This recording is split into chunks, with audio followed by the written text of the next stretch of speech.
भाटा गांव green city में लोगों ने पीने के पानी को लेकर विरोध प्रदर्शन किया। पिछले काफी समय से लोग पीने के पानी से परेशान। सूरत नगर पालिका में शामिल होने के बावजूद केंद्रीय जल मंत्री के निर्वाचन क्षेत्र भाटा के निवासी पिछले 8 महीनों से पानी के लिए संघर्ष कर रहे हैं। स्थानिक लोगों की शिकायत है कि भाटा ग्रीन सिटी और आसपास की इमारतों के 1600 फ्लैटों में रहने वाले लोगों को हर महीने पानी के लिए 15 लाख रुपए चुकाने पड़ते हैं।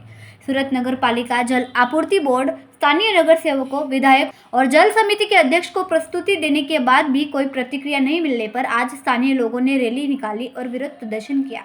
सूरत नगर पालिका के भाटा इलाके में स्थित ग्रीन सिटी गोल्ड समेत कई अपार्टमेंट में करीब 1600 फ्लैट है। यह क्षेत्र पहले सूडा में था।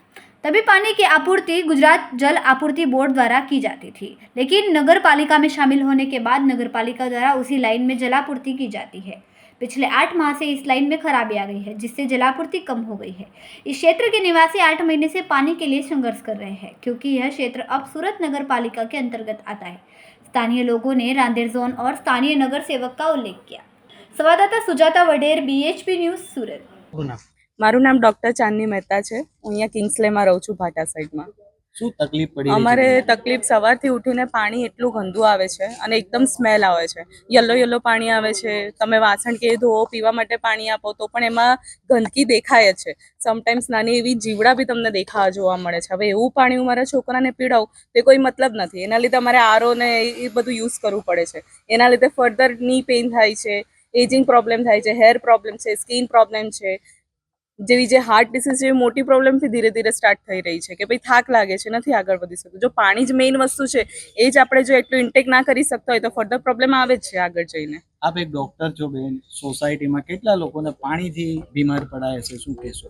પાણીથી બીમાર પડેલા કેસમાં તો પહેલા મારા ઘરનો જ છે કે ભાઈ અમારે કોન્સ્ટિપેશનનો પ્રોબ્લેમ રહે છે, ઝાડા થઈ જાય છે બચ્ચાને, એલર્જીક પ્રોબ્લેમ છે, ઇમ્યુનિટી લો થઈ ગયેલી છે એ લોકોને।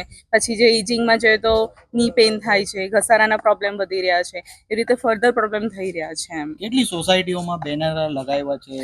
અહીંયાથી શરૂઆત કરીએ તો ગ્રીન સિટી ગોલ્ડમાં છે, કિંગસ્ટાઉનમાં છે, કિંગ્સલેમાં છે, કિન્નારમાં છે, આખા અહીંથી તમે જોતા આવશો તો બધે જ અમે બોર્ડ લગાવેલા છે। એટલી રજૂઆતોથી પણ કઈ તમારો નિકાલ નથી આવતો? ના, હજી સુધી નથી આવતું। હવે જો અહીં આટલામાં જો સ્ટોપ નહીં થાય કે અમને હેલ્પ નહીં મળી તો અમે આગળ જઈશું, અમે અહીંયા સ્ટોપ તો નહીં જ થઈએ।